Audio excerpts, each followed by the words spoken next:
Sige.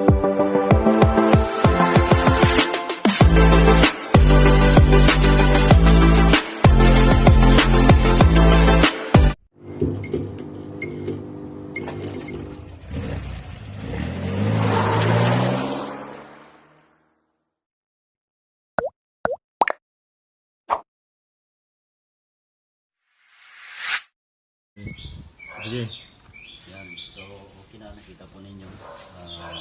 Sa relay failure niya, ngayon install na siya sa BMSL. Battery Management System. Yan. So, okay na po siya. So, didelete po lang natin ito. Yan. Clear po lang natin.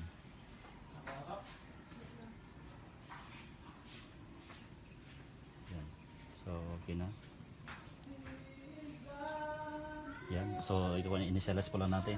Yan. Start man, start. Start. Andarin po natin. So, itong unit natin ay naka-andar na po siya. So, punta po tayo sa initialize sa ating steering. Yan. Tapos sa select section, sa APS. Yan. Ito sa special function. Yan. Calibrate. Yes. Yan. Yan po. Antayin po natin. Ayan. So, successful na po siya sa 200 angle sa kanyang steering.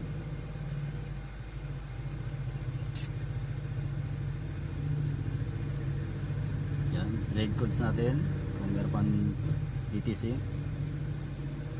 So okay na. Yan. Maraming salamat po sa mga nanonood sa akin.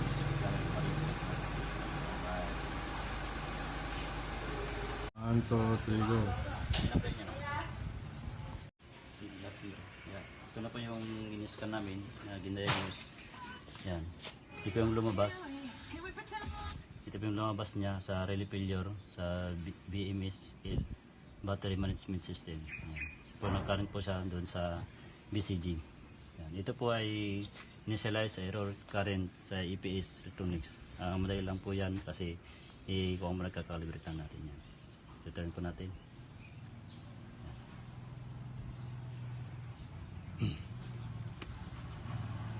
Katapsa.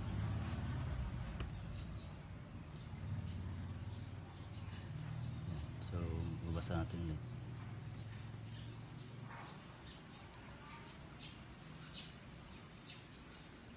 Yan. So, po natin.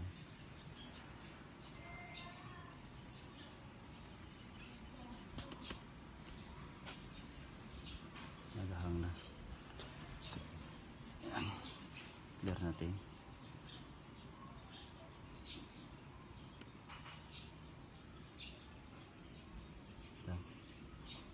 Yan, use natin.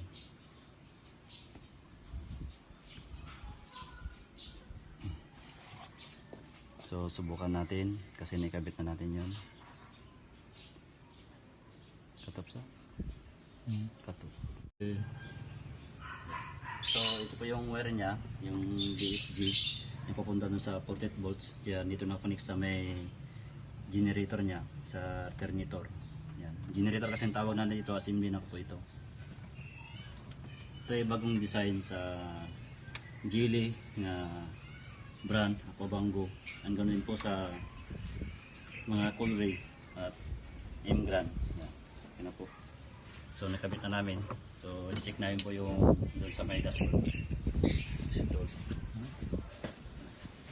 Yan.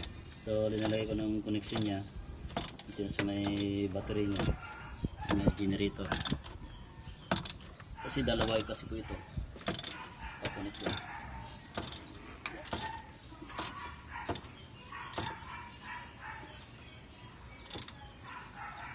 Kailangan maigpit lang. Tapatama.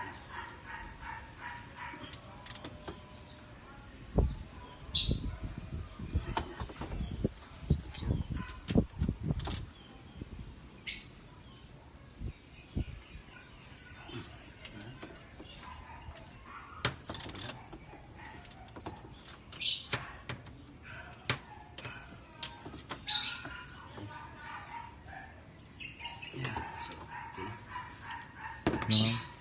Ikatop sir. Nagkaroon po ng problema sa ECG sa dito po sa may generator, battery generator. Yan. Ito pa ay sa charging niya sa may battery sa may 48 volts. Yan. Ito nagkaroon ng problema, ito yung lost communication ito. Kaya itong nut niya nagkaroon ito ng problema. Yan, nasunog po ito. Yan. Kaya nag-lost communication kaya hindi na nag-connect doon sa dashboard. Kaya lumalabas yung BSP. Yan. IBSG. Yung kanya sa generator. Sa battery generator. Sa alternator niya. Ito po yung BSG niya. Sa 48 volts ito yung charging niya doon.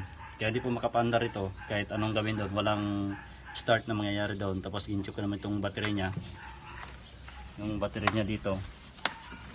Yan, so okay naman siya, good charging naman siya itong battery.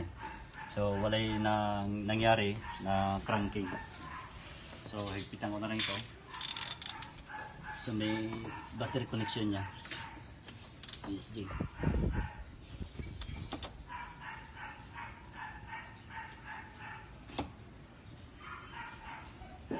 Okay na. So mag-fit na. So ilagay ko na itong boot niya. Shoot.